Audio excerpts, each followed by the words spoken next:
Well,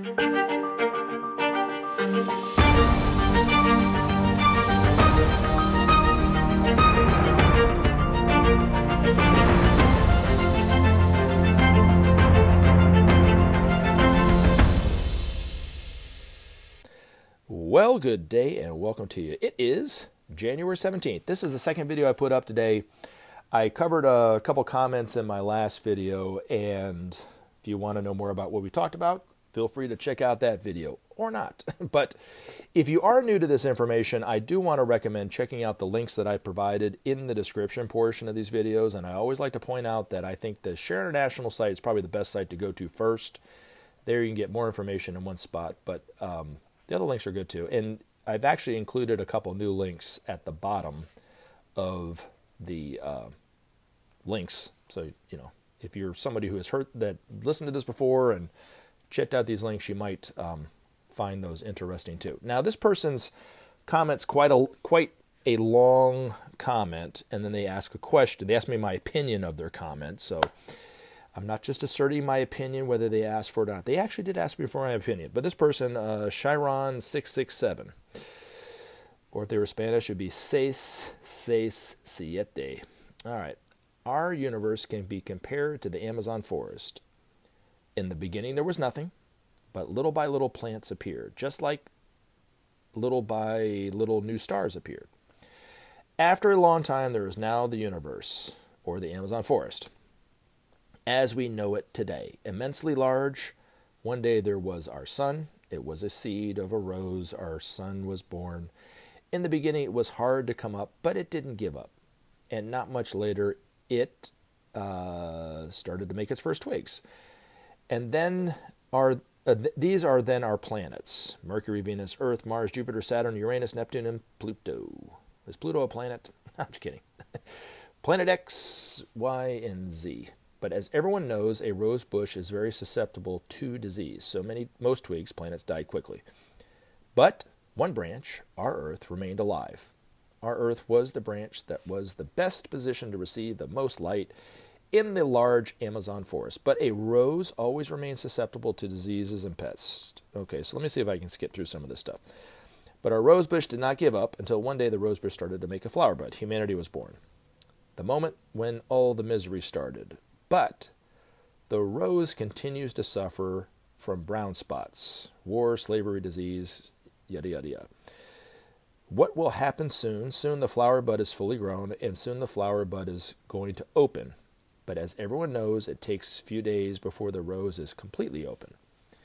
It will take a while before everything falls into the fold. That will be World War III or the apocalypse. But if the rose is completely open, ultimate beauty, or in other words, absolute world peace for 100 years. And what appears afterwards, well, what will a rose do then? So, who are we in the whole story? We are no more or no less than bacterium on the rose in the immense Amazon forest. And who is God in this story? See it like the bee sprayer of flower. And it would also be stupid to think that there would be only one flower in the immense Amazon forest. So why worry? For whatever reason, everything will come naturally. Don't worry, be happy. What do you think about my opinion? And then GRTZ. I don't know what that means. But anyway, what do I think? Well, if this helps you to relate your beliefs to creation, then that's exactly what it is. Now, I guess a couple things would be, the other planets, Mercury, Venus, Earth, Mars, Jupiter, no, sorry, not Earth, but Earth, you get the point. Mercury, Venus, Mars, Jupiter, Saturn, Uranus, Neptune, and Pluto. And the other planets, several planets that aren't recognized by astronomers yet, are actually all inhabited. And most of them are inhabited by humanity that's far more advanced than our humanity. Only a few planets, Pluto being one of them, is not quite as advanced as our Earth. But Mars is a little bit more advanced, but planets like Venus, Mercury, Jupiter, Saturn, Uranus, and Neptune are far more advanced than humanity. The humanity on those planets we would look at them as, wow. Okay, so that's all I'm going to say, especially Venus. Venus and Mars especially, but also some from Jupiter and Saturn, actually are the ones that are occupying the space vehicles when we see them in our skies, or they appear for us as lights in the sky or whatever, or create the crop circles, which if you go to the links, you'll see evidence of crop circles. You can check it out if you want. But they live on the higher levels of physicality called the etheric, which was proven by not a real scientist in the way, he actually stumbled across it, but he was a contemporary of Sigmund Freud. He was a psychoanalyst. And for whatever reason, Wilhelm Reich set out to discover an energy field around all things. He called it the orgon. And he saw it as one plane, but it's actually subdivided in 4 different planes. But the humanity on these other planets is on one or other levels of those physicality called the etheric, which is above gas. There's 7 layers of physicality, not 3. So in time we'll understand that science, but it was proven already by Wilhelm Reich, and if you go and you check out Wilhelm Reich and Google him, you will see that he actually discovered the orgon scientifically. He proved it. So hopefully that helps. Now, in terms of the don't worry, be happy, everything will come naturally and so forth, what is my opinion about that? If you really, you asked me, I would say, as with most things, Maitreya says all will be well, all manner of things will be well, but he's not saying don't do anything. He also says that really nothing happens by itself. Man must act and assert his will. But it's a very common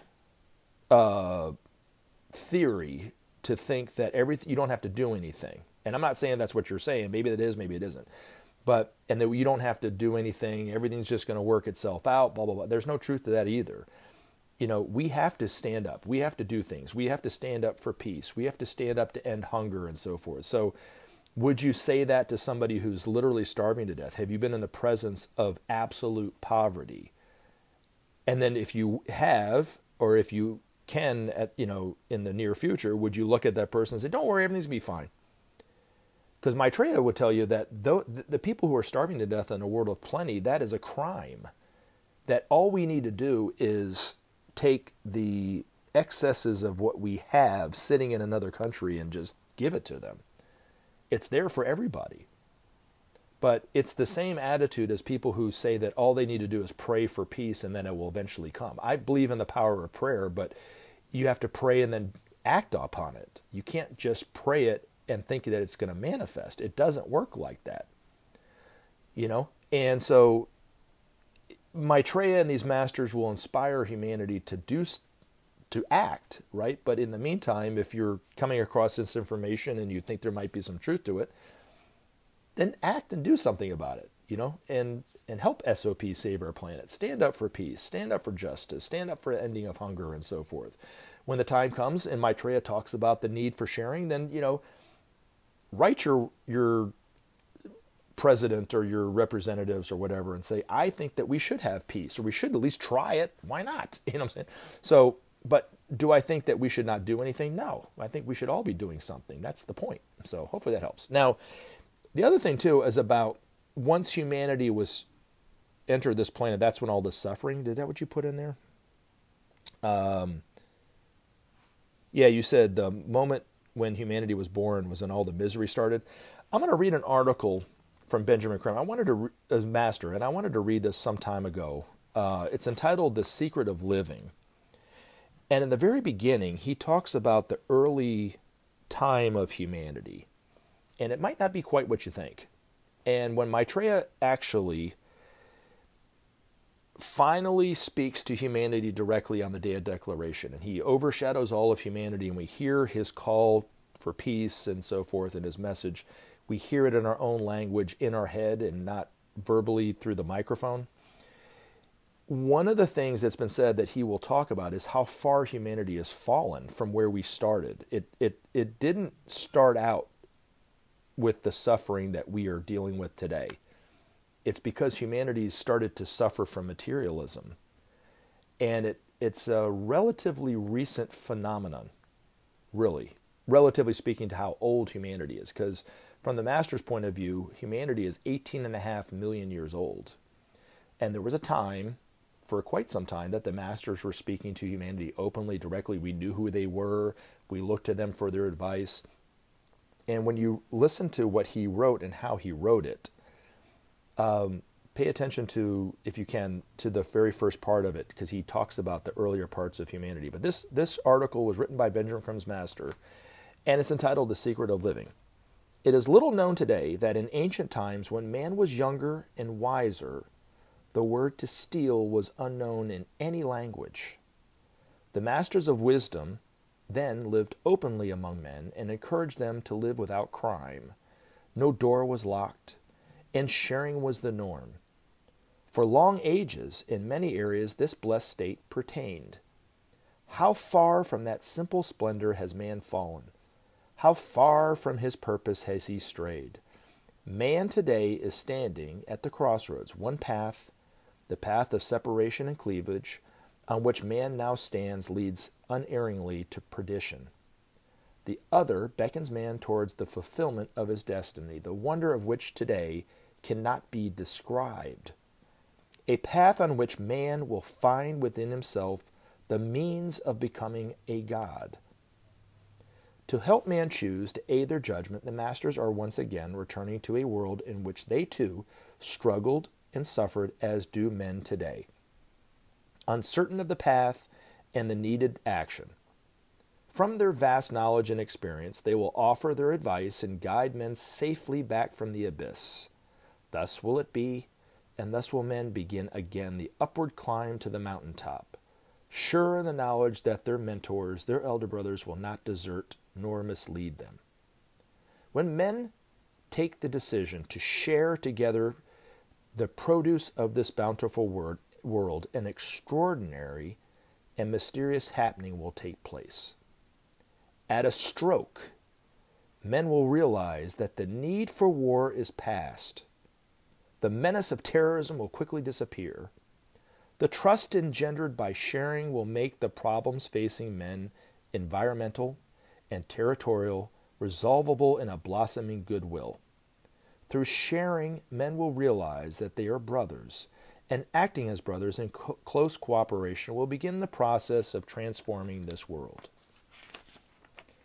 Thus will God's plan for man and the planet Earth begin its momentum, and thus will men grow apace in wisdom and love. They will discover the secret of living in all its simple grandeur and dignity, respecting each man's right to be and live in harmony. They will come together in veneration of God's plan and purpose and add their insight and longing for the truth to the annals of men. Maitreya and his group of masters stand ready to help men in their hour of need. Patiently, they await the moment when they may enter the affairs of men and, with discretion, within the law, give of their bounty and aid. That moment is not far off. Remember to take action and help SOP save our planet. Thanks for listening, and we look forward to talking to you again in future videos.